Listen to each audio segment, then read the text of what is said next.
The soda can hit the pavement with a dull thud. Sticky, brown liquid splashed across the tomb guard's perfectly polished boots. The crowd at Arlington National Cemetery froze. A collective gasp cut through the thick summer heat.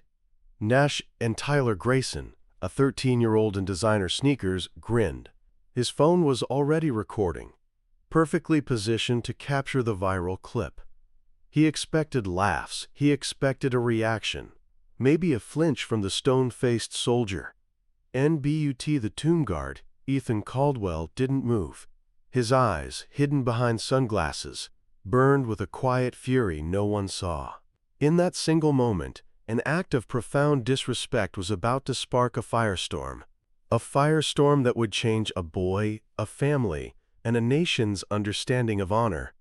What Tyler didn't know, what no one in that crowd could have guessed, was that the man he mocked carried the weight of a fallen brother, and the tomb he guarded held secrets that would soon unravel everything. It was Memorial Day. The sun blazed down on the sea of visitors gathered around the tomb of the unknown soldier. The air was thick with heat and a heavy, sacred reverence. Families, veterans, and tourists stood shoulder to shoulder, their eyes fixed on the lone sentinel. His navy blue uniform was crisp. His sunglasses hid any hint of emotion. Every step, every turn, every click of his heels echoed with a purpose that was older than anyone present. This was Ethan Caldwell, a 28-year-old man who carried the weight of honor on his young shoulders. Among the crowd stood the Grayson family from California. Jonathan Grayson, a tech CEO, was dressed in a tailored suit, his eyes glued to his phone as he fired off emails. His wife, Lauren, fanned herself with a cemetery map, her designer sunglasses perched on her nose. Between them stood their son, Tyler. His blonde hair was gelled to perfection. His outfit screamed money. Limited edition sneakers, a custom t-shirt. Tyler wasn't here for the ceremony. He was here because his parents thought a trip to Washington, D.C. would look good on their social media. "This is so lame," Tyler muttered, loud enough for nearby tourists to glance over. "Why are we watching some guy walk back and forth? It's 100 degrees out here," Lauren sighed, barely looking up from her map. "Tyler, honey, just try to enjoy it. This is important." "Important?" Tyler scoffed, scrolling through his phone. "It's just some old tomb. I bet this guy's just a wannabe soldier playing dress-up." Jonathan didn't even look up from his screen. "Let him complain, Lauren. He'll get over it." The dismissal in his tone was clear. It was easier to ignore their son than to parent him. An NTHE crowd hushed as Ethan completed his 21 steps, turned, and faced the tomb. His movements were flawless, a living tribute. Every step he took was for his older brother, Michael, who never came home from Afghanistan. But Tyler didn't see that. All he saw was content. "And I'm going to get a sick video of this guy," Tyler said, raising his phone. "Bet I can make him flinch." He started recording, narrating loudly.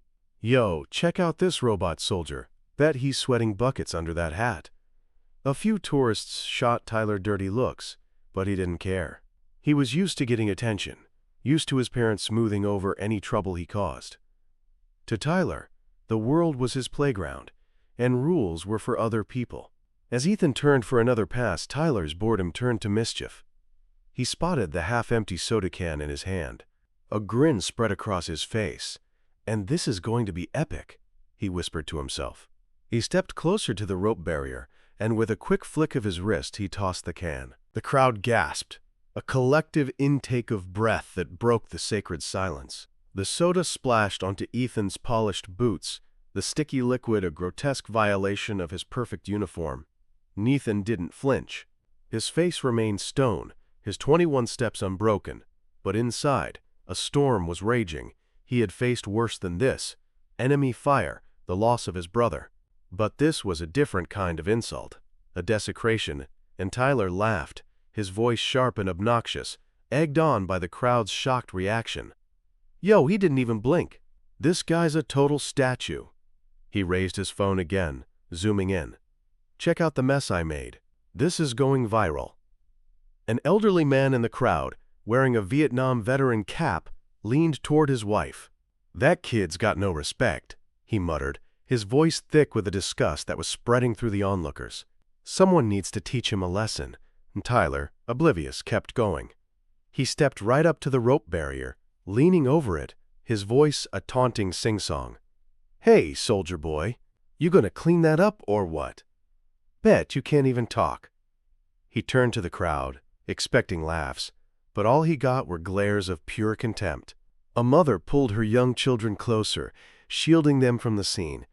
Jonathan Grayson finally looked up from his phone, a flicker of annoyance on his face. "Tyler, what are you doing? Get back here." "Relax, Dad," Tyler said, waving him off, completely misreading the room. "I'm just having some fun. These guys are paid to stand there, right? They work for us." NNTHE words hung in the air, heavy and wrong. Ethan's eyes, hidden behind his sunglasses, locked on to Tyler for a split second.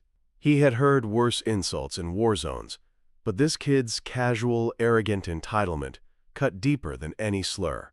The tomb wasn't just a monument. It was a shrine to sacrifice, to men and women who had given their lives without ever knowing fame or fortune. And this kid was treating it like a TikTok backdrop. And Tyler, undeterred, took the final, fateful step. "Time for the money shot," he said, stepping over the rope barrier.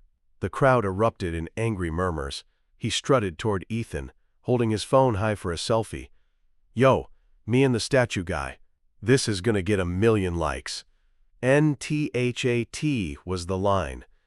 Ethan's training screamed at him to stay still, to ignore the provocation, but something inside him, a promise he had made to his fallen brother Michael, snapped. This wasn't just about him. It was about every soldier who never came home. In one fluid, impossibly fast motion, Ethan broke his 21-second count. He stepped forward, his gloved hand a blur of white as he snatched the phone from Tyler's hand. He didn't crush it. He didn't throw it. He simply dropped it onto the pavement.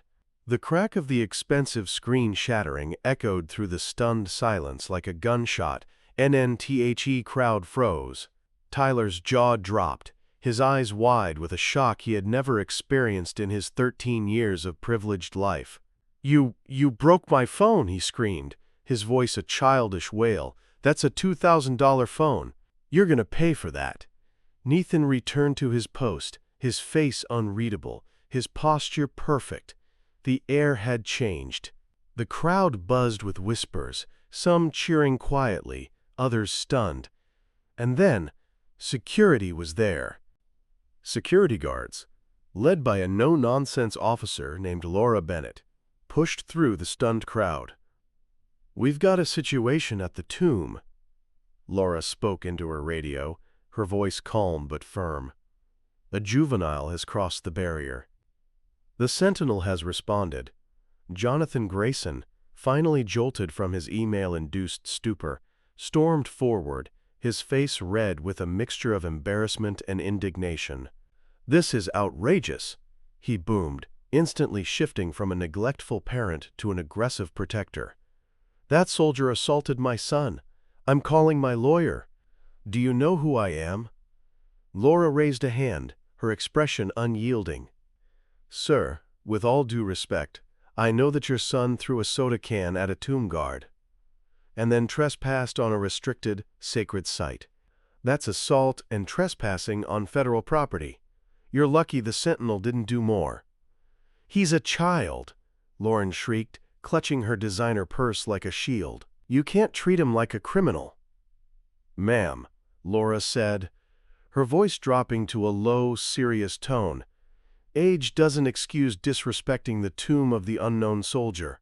This is a sacred place, and your son just defiled it." And Tyler, still staring at his shattered phone, finally looked around. For the first time, he noticed the faces in the crowd. They weren't entertained. They were looking at him with a uniform expression of cold, hard disgust.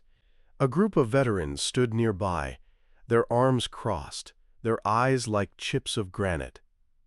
One of them, a woman in her 60s with a Marine Corps pin, shook her head. "I buried friends here," she said, her voice loud enough for Tyler to hear. "You should be ashamed. NNTHE hashtag." Hashtag Arlington Kid was already trending. Clips of Tyler's stunt and Ethan's response were spreading across social media like wildfire. News vans were en route.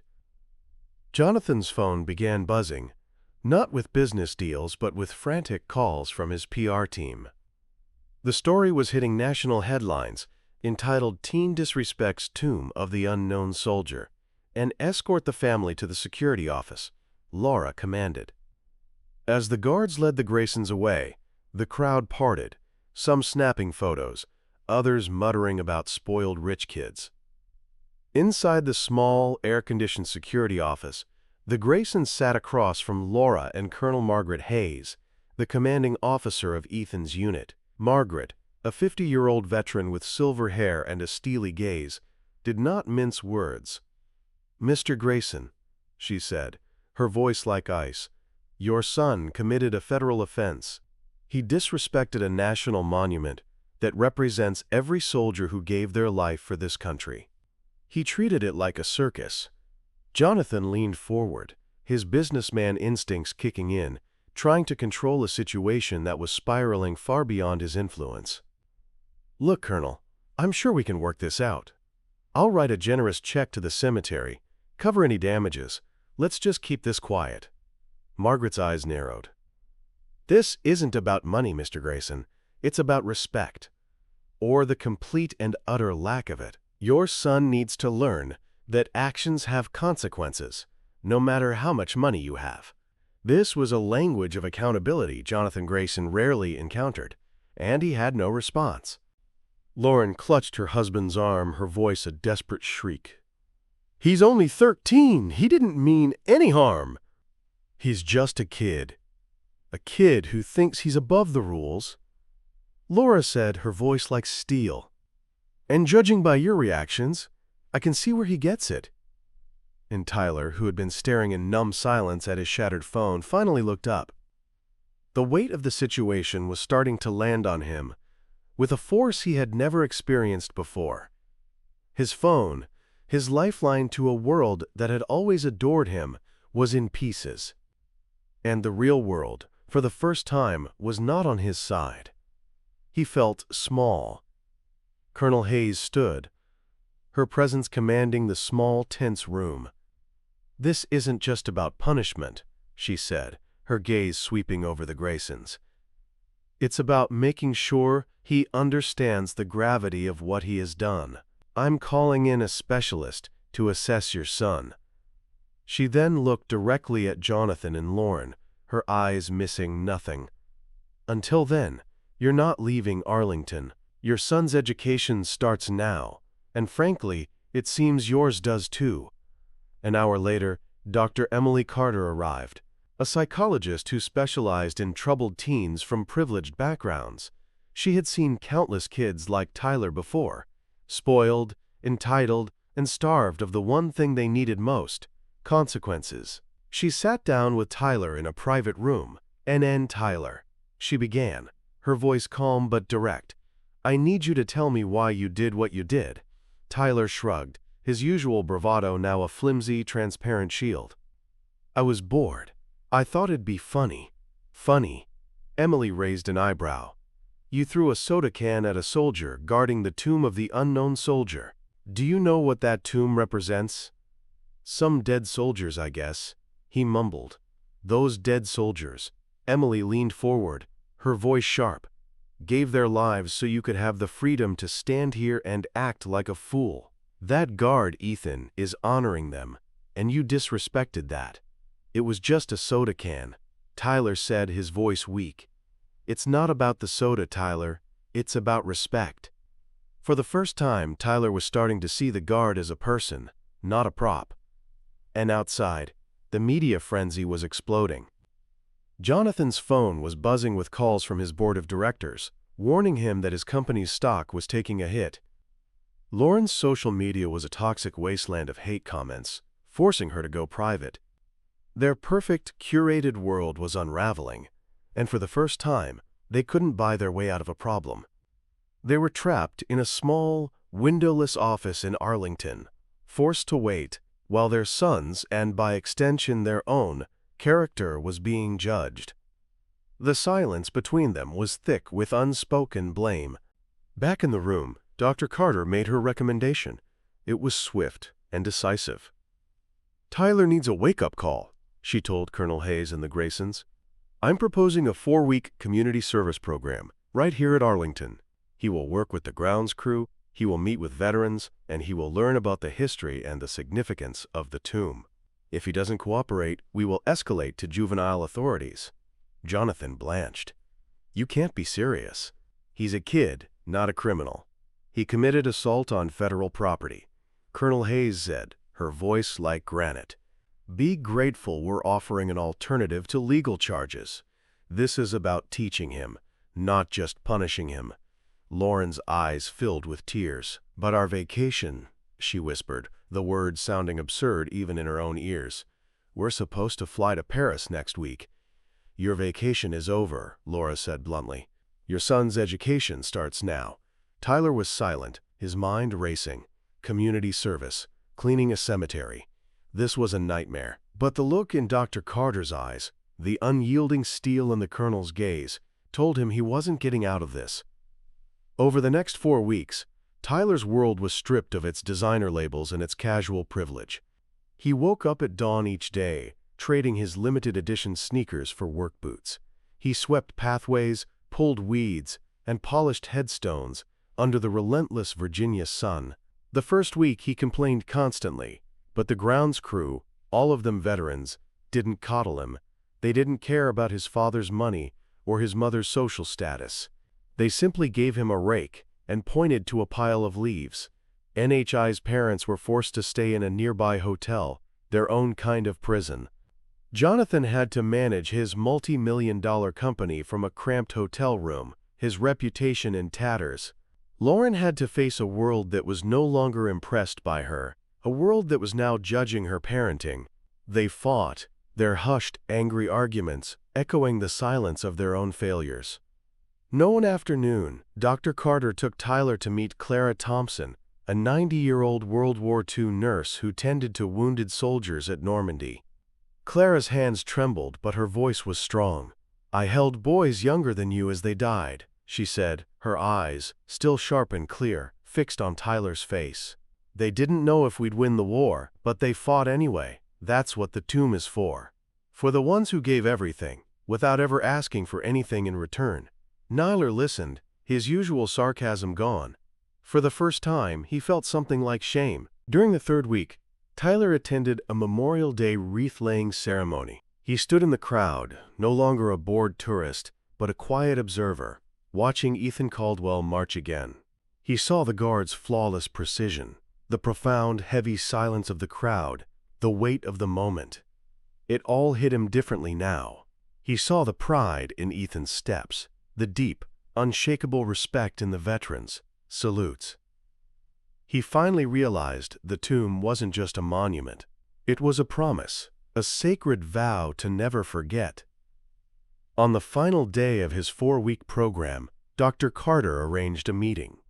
Tyler sat in a quiet office, his stomach churning, as Ethan Caldwell, now in civilian clothes, walked in and sat across from him. Colonel Hayes and Dr. Carter were present, silent observers. "Ethan, I'm sorry," Tyler said, his voice steady but soft. It was the first time he had ever offered an apology that wasn't forced by his parents. "I was a jerk. I didn't get it. I didn't understand what you do, what this place means. I treated you like a prop, and that was wrong." Ethan studied him, his expression unreadable. "Why'd you do it, kid?" Tyler hesitated, then answered with a brutal honesty that surprised even himself. "I thought it would make me look cool online. I didn't think about you as a person. I didn't think about the soldiers you're honoring. I've been talking to the veterans here, learning about what they went through. My own grandpa was a Marine. He'd be ashamed of me." Ethan nodded slowly. "My brother was a soldier too, Michael. He died in Afghanistan when I was about your age. I guard the tomb for him, for all the ones who didn't come home. When you threw that soda, you weren't just disrespecting me. You are disrespecting them." Tyler's eyes stung with tears he refused to let fall. "I get that now. I can't undo it. But I want to make it right." "You're starting to," Ethan said, his voice softening slightly. "Admitting you were wrong takes guts. Keep listening. Keep learning. That's how you truly honor the fallen." Tyler nodded, his throat tight. "I will. I promise." And Ethan extended his hand. Tyler shook it. The grip was firm, real. And for the first time in his life, Tyler felt like he was being seen, not as a rich kid, a viral sensation, or a problem to be managed, but as someone capable of change. The story didn't end there. Tyler's journey of redemption, a stark contrast to his initial arrogance, became its own kind of national news. He started a blog, sharing what he'd learned, hoping to reach other kids like him. Jonathan and Lauren, shaken to their core by their own public shaming and their son's profound transformation, enrolled in parenting classes, determined to be the parents Tyler actually needed. Ethan Caldwell continued his duty, his boots still stained with the faint remnants of soda, his steps precise, his focus unbreakable. The cracked phone was never replaced, a small, permanent reminder of the day a boy's disrespect met a soldier's resolve. But what Tyler Grayson gained, humility, respect, and a sense of something far bigger than himself, was worth more than any gadget. Months turned into a year. Tyler's blog, A Guard's Perspective, became a surprising success, a platform where he shared the stories of the veterans he continued to meet on his now regular visits to Arlington. He was no longer the arrogant kid from California. He was a thoughtful young man who understood that true strength wasn't measured in likes or views, but in quiet acts of service. NNHI's parents changed too. The public humiliation had been a harsh but necessary mirror, forcing them to see their own failures. They sold their massive California mansion and moved into a smaller, more modest home. Jonathan Grayson stepped down as CEO, choosing instead to fund a nonprofit that helped veterans transition back into civilian life. Lauren started volunteering at a local VA hospital. They were learning, slowly and awkwardly, how to be a family, not just a brand. One Memorial Day, a year after the incident, the Grayson family returned to the tomb of the unknown soldier. This time, there were no designer clothes, no phones, no bored expressions.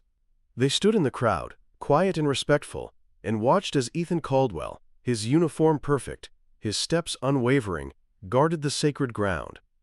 After the ceremony, they met him in a quiet corner of the cemetery. It wasn't a planned meeting, it just happened.